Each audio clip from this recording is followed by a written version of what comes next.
Guides here, everybody, another down and dirty guide. Today we're going to be going over how to secure, configure, and start up your server. I'll then go into a bit of what Control Center can do, but we'll leave out most of it since it's pretty easy to understand. First off, MySQL and Apache have to be running for your server to get going. They automatically start up as soon as you start up DayZ Control Center, so just double clicking the icon will get you going with those two requirements. Once Control Center loads up, you'll be at the login screen. Your default username and password are in the README for the control panel.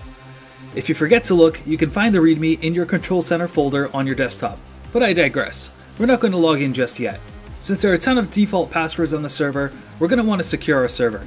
Click the Server tab at the top of the screen and change your DayZ account's MySQL password to something you'll remember and click Save. There, we're all done with securing the MySQL database. Really tough. Let's now click the Configuration button. This section lets you modify your server's name, port, required beta, etc.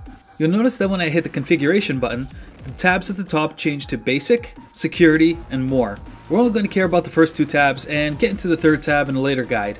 So on the Basic tab, just reading the title of each field should pretty much be descriptive enough to tell you what that field does. For example, I think the server name field is for changing the server name or for ordering pizza. If you're unsure of a field, like reporting IP or port, just leave the fields alone. Let's change the server name to Guidez is hungry and wants pizza, and the required build to 101.480. The required build is the current beta you have installed, which in this case is 101.480. We'll go over a few of the other settings in a later guide, so the only setting we're going to change is the only daytime checkbox, turning it on and then clicking the Save Configuration button in the lower right hand side. Now let's hit the Security tab. The password field sets a password on your server. It's a good thing to have when you're testing things out so that people don't log in when they're not supposed to.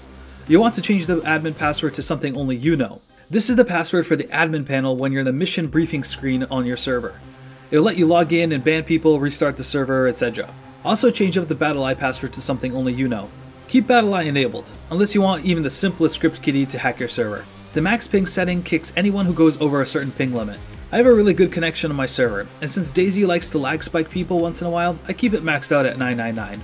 The rest of the settings we'll go over in a more advanced guide, so just hit Save Configuration in the lower right hand side for now. So let's jump back over to the Administration button now, making sure that we're on the Manage tab, and log in with the default password. Remember, it's in the almighty README file. This is where we'll be to manually start up your server, view vehicle and player locations, spawn vehicles, etc. The cool thing is that once you set up your server, you'll be able to access this particular admin panel from almost anywhere you have an internet connection. Of course, as long as your server is up. We're almost done securing and configuring our server, so let's first click Account in the upper right hand side. Click the Add New User button and enter a username and password that only you know. All the permissions for this new account are enabled by default, which is fine since this will be our personal admin account. Click Submit when you're done. Now check on the checkbox next to the admin account and click the Submit button to delete the account. That way no one can brute force their way into your server using the admin account. That wraps it up for securing your server. So let's go over a few of the basics of Control Center and then start up our server. First off, I'm looking at Control Center from an RDP session, which is really slow. So remember how I can access my server from almost anywhere now? I'll open up Chrome and go to my website's IP or to the URL and then hit :78/DayZ. In this case for me, it's dayzguides.net port 78/DayZ. Login look familiar? Log in with your new admin account, and now we can manage the server over the internet. Just a note, I had some issues with Control Center not opening up port 78. Generally, the installation of Control Center will take care of this for you, but it failed for me for whatever reason. I fixed it by modifying the firewall, just like I did in the installation guide, except I opened up TCP port 78 instead.